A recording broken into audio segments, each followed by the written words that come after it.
వి gold trusted gold buyers మీరు తాకట్టు పెట్టిన బంగారాన్ని విడిపించి ఈ రోజు ఉన్న మార్కెట్ ధరకు కొనబడును.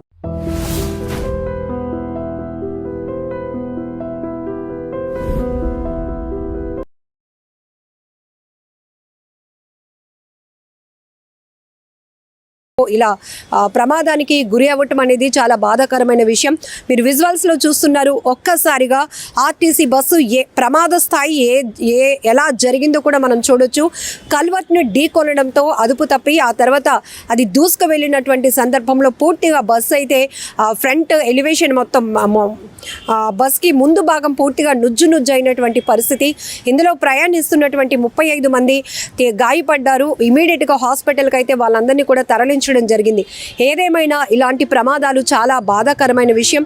ఇంకొక వైపు అక్కడ ఆ బస్సు ఒక్కసారిగా అదుపు తప్పడానికి కారణం ఏంటి, ఆ కండిషన్ ఏంటి, అది కూడా చీకట్లో ఈ ప్రమాదం అనేది జరగటం వల్ల పూర్తిగా తిరుపతి చంద్రగిరి మండలం పోలీసులు అయితే ఈ ప్రమాదానికి సంబంధించి విచారణ కొనసాగిస్తూ ఉన్నారు. ఏదేమైనా కూడా ఈ మధ్యకాలంలో అనేక రోడ్డు ప్రమాదాల్లో ఎంతోమంది తమ విలువైన ప్రాణాలు కోల్పోతున్నారు. కొన్ని చోట్ల అయితే కనుక వాళ్ళ డ్రైవర్ల నిర్లక్ష్యం కావచ్చు, ఇవి చూస్తున్నాం. ర్యాష్ డ్రైవింగ్ చూస్తున్నాం. మధ్యలో డ్రైవింగ్ చేస్తూ ప్రమాదానికి గురి కావటం చూస్తున్నాం. ఎక్కువ శాతం ఓవర్ స్పీడ్తో వెళ్తూ ప్రమాదానికి గురై ప్రాణాలు కోల్పోతున్న వారిని కూడా మనం ఈ ప్రమాదాల్లో చూస్తున్నప్పుడు చాలా బాధేస్తోంది. ఎందుకంటే సమయం చాలా విలువైనది, అదే స్థాయిలో మన ప్రాణం కూడా చాలా విలువైనది. ఎందుకంటే కొన్ని చోట్ల బ్రేక్ ఫెయిల్ అవ్వటమో లేకపోతే లోయలో అదుపు తప్పి లోయలో పడిపోవడమో ఇలాంటివి చూస్తున్నాం. ఇక్కడ తిరుపతిలో జరిగిన ఈ బస్సు ప్రమాదం కూడా అదుపు తప్పి కల్వర్ట్ను ఢీకొనటంతో ఈ స్థాయిలో బస్సు నుజ్జు అయింది. అందులో ఉన్నటువంటి ప్రయాణికులు తీవ్రంగా గాయపడినటువంటి పరిస్థితి.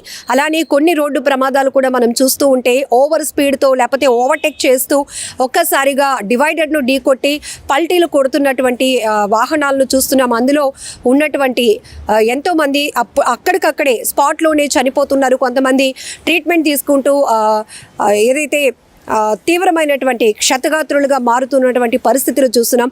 ఇక్కడ ఈ బస్సు ప్రమాదంలో కూడా అగరాల జాతీయ రహదారిపై బస్సు కల్వర్ట్ను ఢీకొన్నటువంటి ప్రమాదంలో కూడా ఈ ప్రయాణికుల్లో చిన్నారులు కూడా ఉన్నారు. పాపం వాళ్ళ పరిస్థితి ఇప్పుడు ఎలా ఉంది అనే దానిపైన కూడా ఎప్పటికప్పుడు మానిటరింగ్ చేస్తున్నారు అధికారులంతా కూడా. బెటర్ ట్రీట్మెంట్ వాళ్ళందరికీ అందించాలనే ఉద్దేశంతో మొత్తం జిల్లా యంత్రాంగం అంతా కూడా అప్రమత్తమైంది. వైద్యులు కూడా మెరుగైన వైద్యాన్ని అందిస్తున్నారు.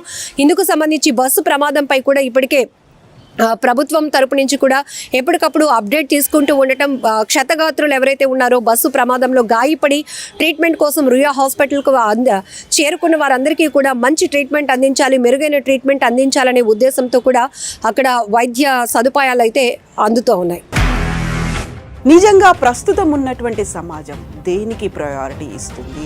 ఆర్థిక సంబంధాల చుట్టూ మాత్రమే తిరుగుతుంది. మళ్ళీ ఎన్నికలంగానే చాలా విరక్తి కలుగుతాం. మంచి అనిపిస్తుంది కదా, లేడీస్ కూడా ఛాలెంజింగ్ జాబ్స్ చేసినప్పుడు చాలా బాగుంటది. ట్రాఫిక్ అసిస్టెంట్స్ గా నియమించిన ట్రాన్స్జెండర్స్ అందరితో సాల్యూట్ చేయించుకుంటున్నారు. ఫుడ్ డెలివరీ ఇవ్వటానికి వెళ్ళినటువంటి డెలివరీ బాయ్ అనిల్ పై కళ్ళ ముందు